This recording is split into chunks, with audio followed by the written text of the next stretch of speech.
আসসালামু আলাইকুম। প্রিয় শিক্ষার্থী বন্ধুরা, আজ আমি তোমাদের সাথে পঞ্চম শ্রেণী গণিত বইয়ের পৃষ্ঠা 94 এর ৪ নং-এ দেখতে পাচ্ছ খালি ঘর পূরণ করি।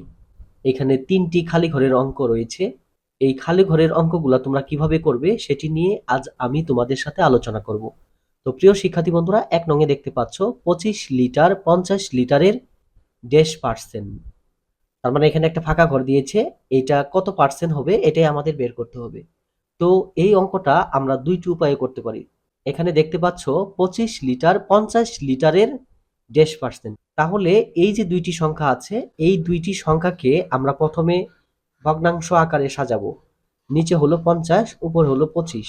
এখন আমাদের পার্সেন্ট করতে গেলে এই যে নিচে তোমরা হর দেখতে পাচ্ছ কত ৫০, এই ৫০ কে যে কোনো মূল্যে আমাদের ১০০ বানাইতে হবে। কিভাবে বানাবো বলো তো? এই যে দেখতে পাচ্ছ ৫০, এই ৫০ এর সাথে যদি আমরা ২ গুণন করি তাহলে কিন্তু ১০০ হবে। সেম ভাবে আমরা কি করব? ২৫ এর সঙ্গেও ২ গুণন করব। তাহলে দেখো এই ৫০ দুগুণে কত হয়? ১০০, আর উপরে হলো ২৫ দুগুণে কত? ৫০। আর এটা যখন আমরা পার্সেন্ট করব, এই যে ৫০%, ওকে? এই যে ৫০% বের হলো, এই খালি ঘরে আমাদের কি লিখতে হবে? এই যে ৫০ লিখতে হবে। এখন এই অঙ্কটি আমরা আরেকটা ভাবে করতে পারি। কিভাবে করতে পারি? আমি তোমাদেরকে দেখিয়ে দিচ্ছি। এখানে কি বলেছে বলো তো? ২৫ লিটার ৫০ লিটারের ড্যাশ পার্সেন্ট, তাই না?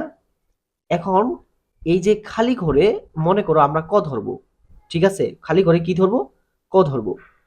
৫০ লিটারের কত লিটার? ২৫ লিটার। তাহলে এর হলে কি হয় বলো তো? গুণ হয়, তাই না? আমরা এটা এইভাবে লিখতে পারি। ৫০ এর ক পার্সেন্ট সমান কত? ২৫। ওকে? এখন এই অঙ্কটা আমরা বা দিয়ে করতে পারি। বা এই যে ৫০ এর মানে কি বলতো? গুণ। গুণ দিলাম। আর উপরে হলো ক, মানে পার্সেন্ট থেকে আমরা ভগ্নাংশেই রূপান্তর করব। তাহলে উপরে ক আর পার্সেন্টের জন্য নিচে ১০০ সমান কত হলো বলতো? ২৫। ওকে? এখন নিচে যেহেতু জায়গা নেই আমি এখানে করে দিচ্ছি। বা এই যে ৫০ দিয়ে এখন আমরা ১০০ রে কাটবো। ৫০ একে ৫০, ৫০ দুগুণে ১০০। তাহলে কি থাকলো বলতো? উপরে থাকলো ক আর নিচে হলো ২ সমান কত? ২৫। বা এখন দেখতে পাচ্ছ এটা কিন্তু ভাগ আকারে আছে, তাই না? এখন আমরা কি লিখবো বলতো? ক লিখবো। ক ক সমান ২৫ গুণ হলো ২। বা ক সমান কত বের হইলো? ২৫ দুগুণে এই যে ৫০, এই যে ৫০ বের হলো, এই ৫০টাই আমরা এখানে লিখে দিব। ওকে? তো প্রিয় শিক্ষার্থী বন্ধুরা, আশা করি তোমরা ১ নং এর খালি ঘরে কোন সংখ্যাটি বসবে এটি তোমরা বুঝতে পেরেছো। তো এখন আমি তোমাদেরকে ২ নংটি কিভাবে হবে সেটি বুঝিয়ে দিচ্ছি। তো ২ নংটি দেখতে পাচ্ছ ১২০ কিলোগ্রামের ২০% হলো ড্যাশ কিলোগ্রাম। তার মানে হলো যে ১২০ গ্রামের ২০% কত কিলোগ্রাম এটাই আমাদের বের করতে হবে। তো আমরা এটা যেভাবে করব যে ১২০ এর কত পার্সেন্ট? ২০%। ওকে? ১২০ এর ২০%। তাহলে দেখো এই যে ১২০, এই এর মানে কি বলতো? এর মানে কিন্তু গুণ। আর ২০% কে যখন আমরা ভগ্নাংশে রূপান্তর করব তাহলে উপরে ২০ নিচে কত? ১০০। এখন দেখো এটাকে যদি আমরা এখন কাটাকাটি করি, যেমন আমরা লিখি যে ২০ একে ২০, ৫ ২০ এ ১০০।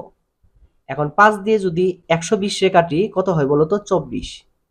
তাহলে আমাদের কত বের হলো? ২৪ এর সাথে ১ গুণন করলে ২৪। এই যে ২৪ বের হলো, এই ২৪ই এখানে বসাতে হবে। ২৪ কিলোগ্রাম। অর্থাৎ আমরা কি পেলাম? ১২০ কিলোগ্রামের ২০% হলো ২৪ কিলোগ্রাম। ওকে? তো প্রিয় শিক্ষার্থী বন্ধুরা, আশা করি তোমরা ২ নং এর খালি ঘরটিও বুঝতে পেরেছো। এখন আমরা ৩ নংটা করব। ৩ নং এ দেখতে পাচ্ছ ১৬ জন লোক হলো ড্যাশ জন লোকের ৩২%। ১৬ জন লোক হলো ড্যাশ জন লোকের ৩২%। তাহলে এই অঙ্কটা আমরা কি করতে পারি? ড্যাশ জন লোকের ৩২% কি? ১৬ জন। এটাই আমরা লিখব। দেখো কিভাবে লিখি? আমরা এই যে ফাঁকা ঘর দিলাম। ফাঁকা ঘর এর ৩২% হলো কত? ১৬ জন। এখন এটাকে আমরা বা দিয়ে করব। এই যে ফাঁকা ঘর এর মানে কি বলতো? গুণ। আর উপরে আমরা ৩২ আর নিচে লিখবো কত? ১০০ সমান কত? ১৬। তাই কি না? এখন আবারও আমরা বা দিব। আমরা প্রথমে ফাঁকা ঘরটা নিব, তারপরে সমান দিব। সমানের পর আমরা 16 নিব। তারপর দেখতে পাচ্ছ 132 এর সামনে কি আছে বলো তো? গুণ চিহ্ন আছে। এটা কিন্তু সমানের বাম পাশে ছিল। এটা যেহেতু আমরা সমানের ডান পাশে লিখতেছি, সেই ক্ষেত্রে আমাদের কি দিতে হবে? ভাগ দিতে হবে। তার মানে চিহ্নটা চেঞ্জ হয়ে যাবে। এখন কত? নিচে 100, উপরে কত? 32। ওকে, এখন আবারও বা দিব। ফাঁকা ঘর সমান 16। এখানে দেখতে পাচ্ছ ভাগ আছে, এটাকে আমরা গুণ দিব। গুণ দিলে কি হয়ে যাবে বলো তো? হর হয়ে যাবে লব, আর লব হয়ে যাবে হর। তাহলে উপরে 100 চলে যাবে আর নিচে 32। এখন আমরা কি করব বলো তো? এই অংশটা কাটাকাটি করব। কিভাবে করব? এই যে 16 কে 16, 16 দুগুণে 32। এখন 2 দিয়ে যদি 100 রে কাটি, 50 দুগুণে 100। বা ফাঁকা ঘর সমান কত বের হলো বলো তো? 50 বের হলো। এই 50টাই আমাদের কি করতে হবে বলো তো? এই যে ফাঁকা ঘরে লিখতে হবে।